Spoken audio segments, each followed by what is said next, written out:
Welcome to the lecture on role-based practice activity. In this practice activity, we are going to try to apply the concepts that we have just learned with regards to role-based access control in a small organization, and we are going to understand the concept of users, roles, and permissions. So once you have downloaded this practice sheet from the resources section of the lecture, probably you can go ahead and zoom in a little bit. This will just make it easier to read. So there are three tables here. The first one defines the relationship between users and roles. Okay, so in this organization, there are four different types of roles: IT administrator, HR manager, software engineer, and sales executive. And there are four different people who have been assigned these roles. So Alice is an IT administrator, Bob has been assigned the role of manager, Charlie is a software engineer, and Diana has been assigned the role of sales executive. So the first table defines the relationship between users and roles, and we have already assigned users to different roles. Now the next table defines the permissions matrix. So what it does is that we have four different types of resources in our organization. The first is employee record system, source code repository, customer relationship management system, and internal wiki. And this permission matrix defines which role. So all these four roles are basically here now. And this permissions matrix define which role has access to which resource. So for example, IT administrator has a read and write access to employee record system. IT administrator has read-write access to source code repository. Similarly, software engineer has, for example, no access to employee record system, and so on and so forth. So this is what we call as a permissions matrix. It defines which role has access to which resource. Now please pay attention. We are saying which role, not which user. Okay? So these are roles which have certain permissions on the resources. We don't need to worry about users because we have already defined the mapping of users to roles. And this is exactly the concept that we have been discussing. We don't care about individual users' permissions. We care about the permissions of different roles, which we can see here. Most of the permissions matrix has been filled, but I have purposely left some entries blank because in an actual organization, it is very likely that you won't get 100% complete information. And for some permissions, you need to basically explicitly ask upper management to define those. So in reality, getting a correct permissions matrix out of upper management is really tricky. A lot of the times organizations haven't specifically defined. Yes, if you're talking about broad categories, yes. But like fine-tuned permissions, granular permissions, it's always a bit hard.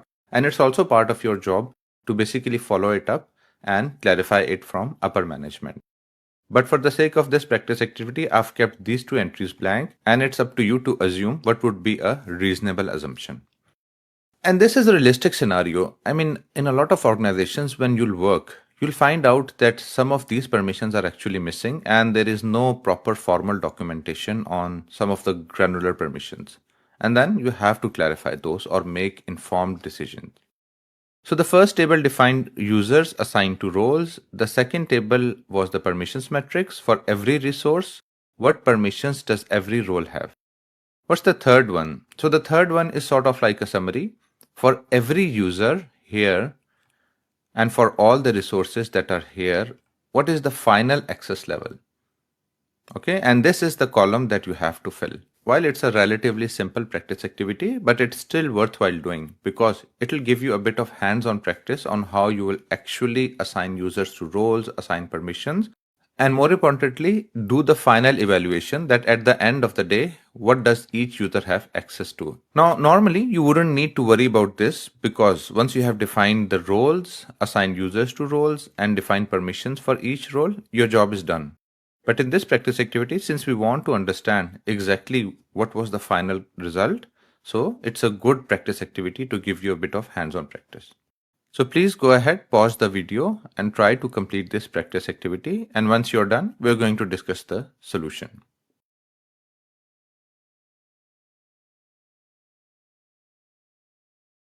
Let's discuss the solution to this one. So once again, the first table was user mapping to roles, second one resource and role permissions, so the permission matrix. And the third one is sort of an evaluation matrix. You want to evaluate at the end of the day which user got which type of access to which resource. Okay. So let's start with Alice. So Alice is an IT administrator. So this is the column that we are interested in. So employee record system, source code repository, CRM, and internal wiki. IT administrator role has all of these accesses. So we're going to just use the same one. What about Bob? So Bob is HR manager. If you have noticed, we don't care about what type of permissions Bob has directly from this table. We just care about the role that Bob has, which is HR manager, and then we check the permissions for that. For the first three resources, employee record system, source code repository, and CRM system, we already have these defined permissions. That's fine. So for example, Bob has read-write access to employee record system. Bob has no access to source code repository because he's an HR manager.